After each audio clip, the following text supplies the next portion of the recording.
Hi everybody, my name's Adam. I have facts as inflammatory as hemorrhoids. Well, this is an interesting development that Ethan Van Sciver might have kidnapped his wife. Yes, fat gay Caesar might have kidnapped his first wife. There's this woman named Shears here. She was carjacked, taken hostage right around the time that Ethan Van Sciver was trying to get Cyberfrog published. And the woman's name is Shears Harris, now known as Shears Van Sciver, or Bunny Van Sciver. Basically, which is kind of like an obvious joke and reference to the Big Lebowski. It's so obvious, it's like right there. Well, the whole thing is that Ethan Van Sciver might have kidnapped his wife. She's carjacked. And after she was carjacked, nobody saw the assailant. The assailant's never been caught. It's kind of like fucking strange, to see a fat, bold Mormon guy that checks out guys like he wants to fuck them in the ass. Making the faggot eyes at people. Well, this is the thing. He basically kidnapped his wife, probably to get his comic book published, and everyone that backs Cyberfrog. How do you feel to pay Ethan Van Sciver's alimony?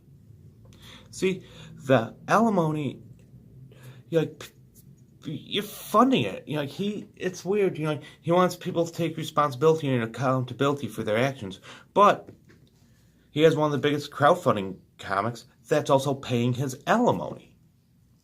See, it traces back from what you're giving him. Alimony money. And I think it's hilarious. It's like, oh, I have alimony to pay. What will you do? Oh, have a comic book that's never going to come out. Because Cyberfrog, where is it? Where's my fucking copy? Huh? It's supposed to be out this month. Then it's supposed to be sent to the printer supposedly at the end of last month. And it's supposed to come out in the middle of June. And the weird thing, people have been going after Kyle Ritter for coloring mistakes and shit. He locked down his Twitter. See, I think him and Kyle have a little, scheme where it's never going to come out. See, I look at it as Richard Pays or B. Claymore kind of situation with Cyberfrog. And it's weird because, he might have kidnapped his first wife. Oh! And this is another thing. They got married when she was underage. I don't know why this fat fuck isn't in prison getting fucked by Bubba, because that's pedophilia right there. See? That's the weirdest thing about him, about Ethan. He didn't even groom, he might have, groomed her to fuck him. And shit like that. And I'm just a small voice on the internet. In my own little, place. But it's just, see, and I don't expect anyone to listen to me or anything, speak out and shit. And the statute of limitations is probably really, really past because it took place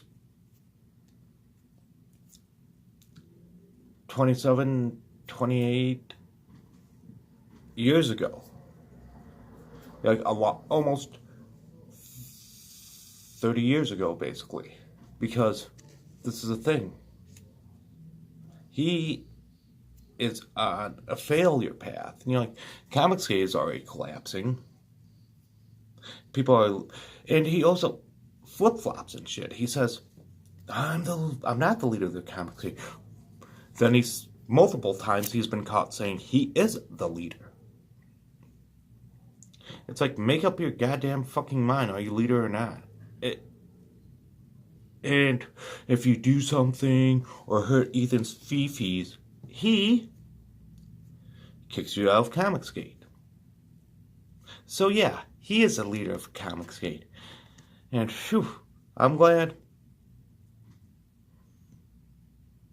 that people should have, like people asked for the fucking refunds, like me,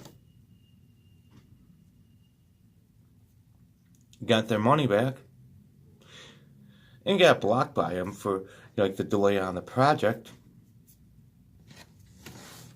Like this fat fuck is just sitting on a pile of money, shelling out alimony paid by a bunch of retarded fanboys that don't realize that fucking they're being led into chaos by a fat gay Mormon that calls himself, that is proclaimed Caesar by a bunch of retarded autistic faggots named War Campaign, or as I like to call them, Spurt Campaign. Is that all of a lot of the crowdfunding money is basically paying his alimony. And the fucking irony of it is fucking hilarious. Because, God, it's like, wow, these guys are fucking stupid. And or child support. And he wants people to be accountable and stuff. Where's his accountability? Why is he relying on you, the customer, to buy himself a new house and pay his alimony?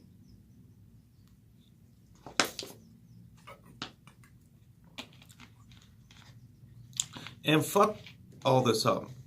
And like, I've been working my way at winning myself off of the cape shit. Hell, I've been reading like stuff like the Dark Souls comics, like a lot of the alien stuff. Those are good. There's no superheroes involved either.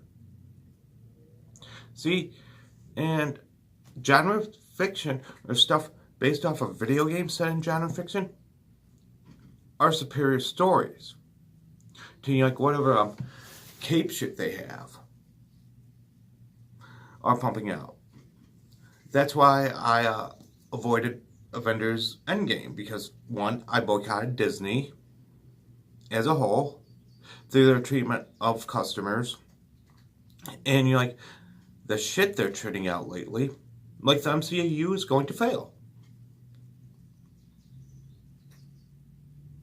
See, and anyone that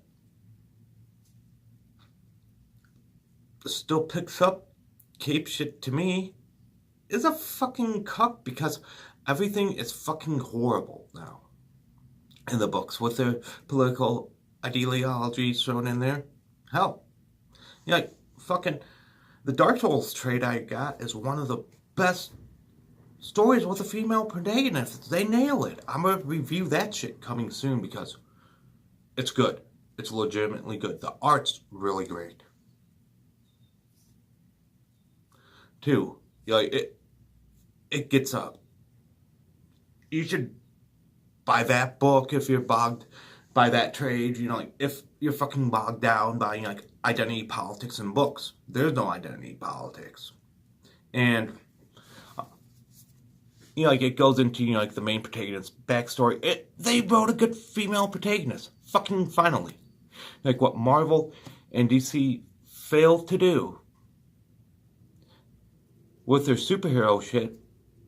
A dark medieval fantasy world, which based off of a video game series that I fucking suck at, is doing better. And hey, you know what? Fuck cape shit. If you want to get good comics, go into the indies, go into genre fiction, which is far superior because there's actual literary influences in it. Well, until next time, I'm signing off. I'm done talking now. Take care, take it easy, and have a good day.